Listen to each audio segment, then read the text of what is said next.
Welcome to the deep dive. We're your shortcut, basically, to getting really well informed without, drowning in all the information out there. Today, we're taking a big plunge into a massive book of wisdom, Timothy Ferriss's Tools of Titans.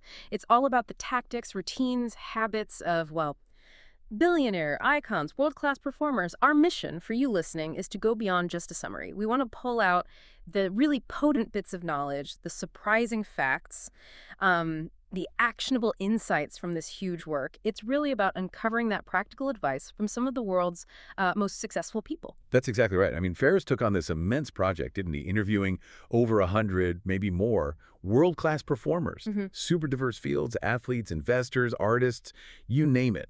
And he just meticulously wrote down their daily practices, their core philosophies, trying to figure out what really fuels that kind of achievement. The book itself, well, it hit #1 on the New York Times list. And a fun little detail, Arnold Schwarzenegger actually wrote the foreword. Arnold, nice. Yeah. It's really a goldmine of insights for anyone looking to, optimize their own life. Okay, so let's unpack this. Ferriss didn't just collect stories, right? He saw these powerful patterns across totally different professions. It's almost like finding a secret language these top people speak. What were some of those common habits or mindsets? It's really fascinating because, yeah, despite all the different paths, certain habits were, well, almost universal, like mindfulness. A surprise, 80% of these people had some kind of daily meditation or mindfulness practice. 80%? Really? Yeah, 80. It wasn't just some niche thing. It was like a core ritual. Yeah. They found it helped with decision-making, under pressure, clarity, in really high-stakes situations. Wow, 80%. That really hits home, doesn't it? It shows that managing your internal state isn't like a bonus. It's non-negotiable for them. Helps keep them grounded. Absolutely. And then beyond that, some interesting physical routine stuff popped up, like many guys over 45 either skipped breakfast entirely or ate super lightly, just a pattern he noticed for that group. Specific. Yeah, and sleep, big focus there. Yeah. Things that let you control temperature, like the Chillipad was mentioned a lot, that kind of advanced mattress pad tech. It shows they see sleep not just as rest, but as, a critical performance tool. Right, sleep optimization is clearly a big deal. And that breakfast thing is interesting for that demographic. Any other shared habits, like intellectually or work-wise? Yeah, definitely. Books. They often recommended the same books. Yeah. Stuff like Sapiens, Poor Charlie's Almanac, Influence, Man's Search for Meaning. Shows a shared intellectual foundation, maybe. Shared reading list. And another one I found cool, lots of them listen to a single song on repeat to get into deep work. Oh, I've heard of that, like finding your focus track. Exactly. Simple trick, but apparently effective for getting into that flow state. I like that. What about how they approach projects? Any strategies there? Yeah, spec work came up a lot.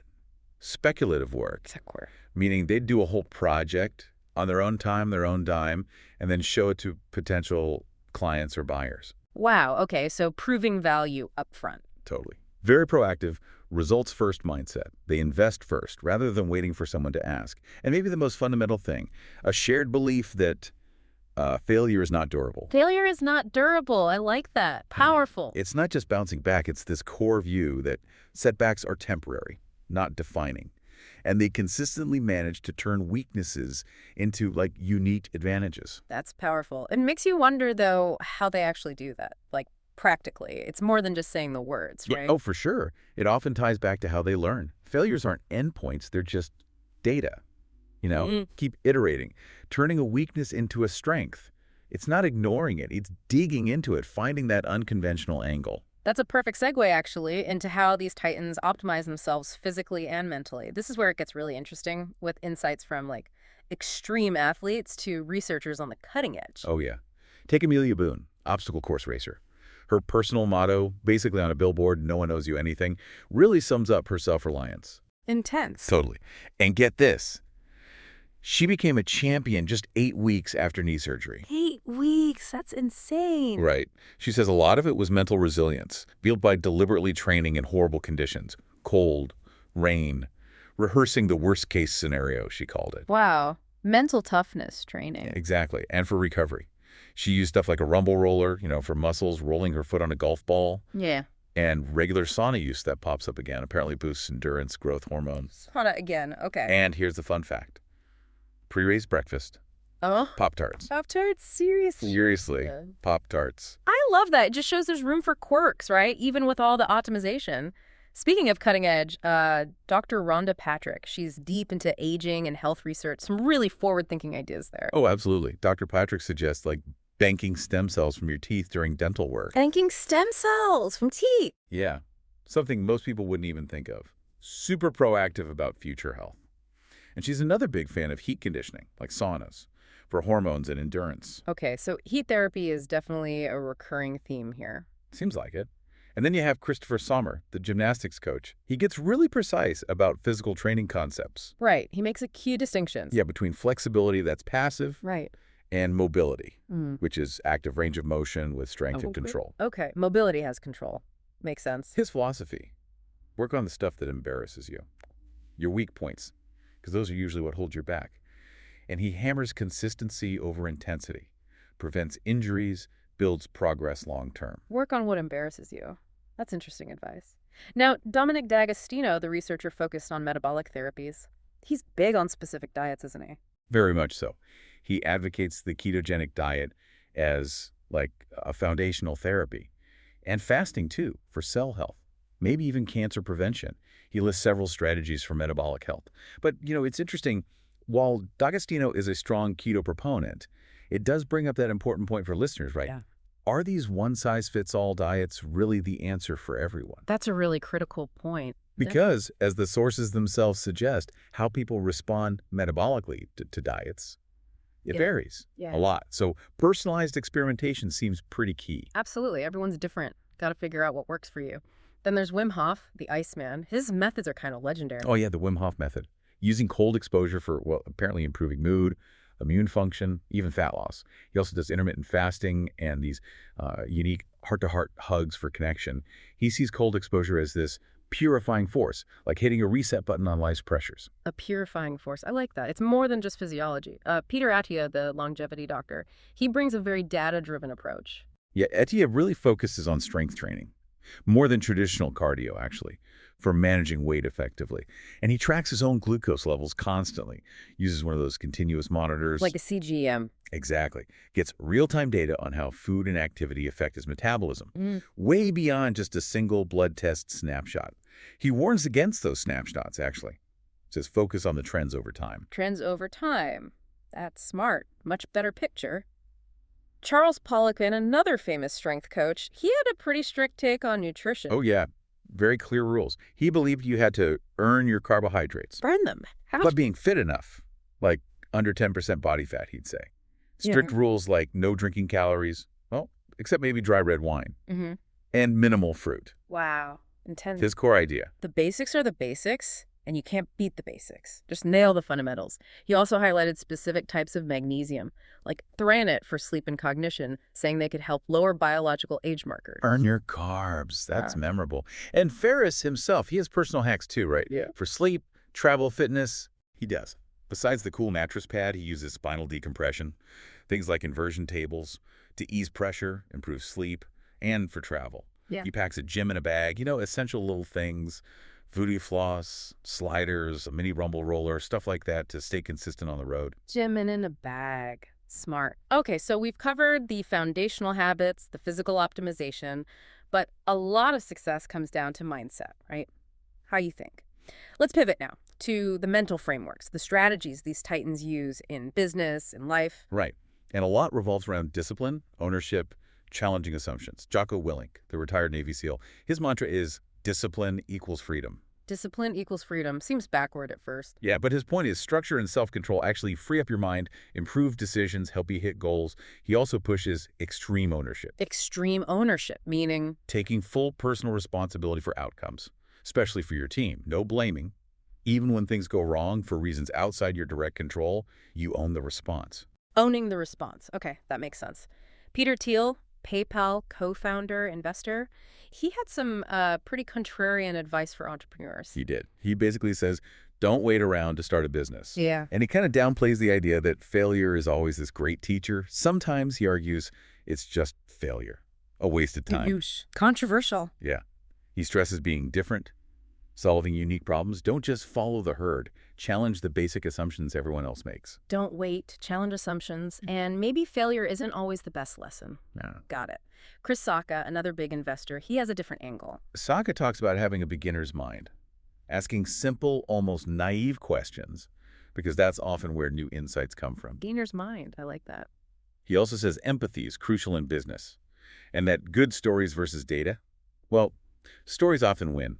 Emotional connection beats spreadsheets. He was personally motivated, really intensely, after some executive called him a rounding error. Wow, turning an insult into fuel. That's powerful. Tracy D'Annunzio, the CEO of Tradesy, she had strategies for personal growth too. Yeah, she created a complaining diet. Just consciously deciding to stop complaining, stop negative thoughts, builds resilience. A complaining diet. Interesting. And for entrepreneurs, she advises practicing pitching to investors you don't really care about impressing first. Practice pitches on low-stakes targets. Exactly. Build confidence, work out the kinks without the crazy pressure of a make-or-break pitch. Smart way to build those pitching muscles. Very clever. Phil Libin, Evernote co-founder, he talked about how companies need to change as they grow. Yeah, the rule of 3 and 10. He says companies basically have to reinvent how they operate every time they triple in size. So from 1 employee to 3, then 3 to 10, 10 to 30, and so on. Reinventing at each stage. Right. It's not just scaling. It's changing the company's DNA. And he also really emphasizes storytelling. Crucial for getting your vision across in business, making ideas stick. Storytelling keeps coming up. Ramit Sethi, author, entrepreneur, he has this concept that's really caught on with creators. The 1,000 true fans idea. Basically, you don't need millions of followers. Just about 1,000 really dedicated fans can provide a sustainable income. Focus on quality relationships, not just mass numbers. Quality over quantity. Exactly. And his strategy, value-based pricing. Give away tons of great free stuff to attract smart people, then charge premium prices for your absolute best high-value offerings. He's all about principles over tactics. Principles over tactics. Good distinction. James Altucher, another entrepreneur, author, he has this daily creativity practice. Yeah, the daily idealists. He just forces himself to generate ideas every day, not just business ideas, anything. Like exercising a muscle. Right. And to beat perfectionism, he says aim for 20 ideas, not 10. The point isn't 20 good ideas. It's that aiming higher takes the pressure off each individual idea needing to be brilliant. Frees up your mind. That's a great hack for getting unstuck. Simple but smart.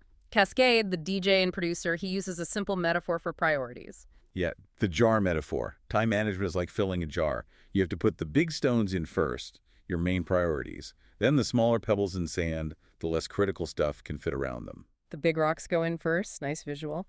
And Naval Ravikant, investor, philosopher, he offers some fundamental choices for dealing with difficult situations. He boils it down to 3 options, always.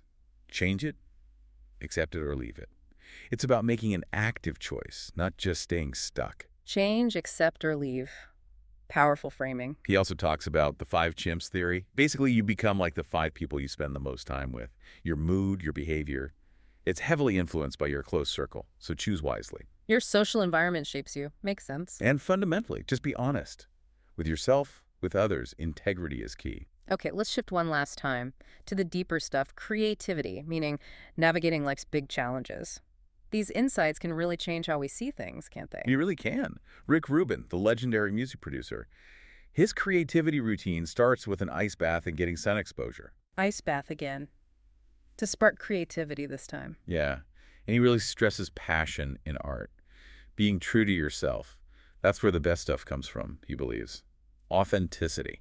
Authenticity. Makes sense for art. Casey Neistat, the filmmaker, he found creativity somewhere unexpected, too. He totally channeled his anger over getting a bike ticket into that viral film, Bike Lanes. Right. Turned frustration into creation. Exactly. He also believes you can always compete on hard work. Even if you aren't the smartest or best looking, you can outwork people. And he encourages doing outrageous things creatively, like that Nike Make It Count video. Oh, yeah, where he just took the ad budget and traveled the world? Yep, instead of a normal commercial. Pushing boundaries. Love that. Jon Favreau, the filmmaker, he got some great advice from Glenn Close. Yeah, apparently his teacher. She told him, go for truth and you'll hit funny along the way. Yeah. Again, authenticity. It resonates, whether it's comedy or drama. And Favreau learned that long-term cultural impact often matters more than quick financial wins. Truth leads to funny. And legacy over quick cash. Good lessons. Ed Catmull, Pixar co-founder, he has a really comforting perspective for anyone starting something new. Yeah, his understanding that we all begin with suck, Huh. Love that. right? Initial failures, rough drafts. Mm-hmm. They're not just okay, they're necessary, part of the process.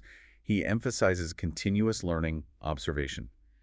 Learn to see, not just draw, he says. Mastery comes through iteration. We all begin with suck. That's incredibly liberating to hear. Josh Waitzkin, chess prodigy, learning expert. He's big on mental space, right? Huge on it. Minimizing distractions is key for creativity, he argues.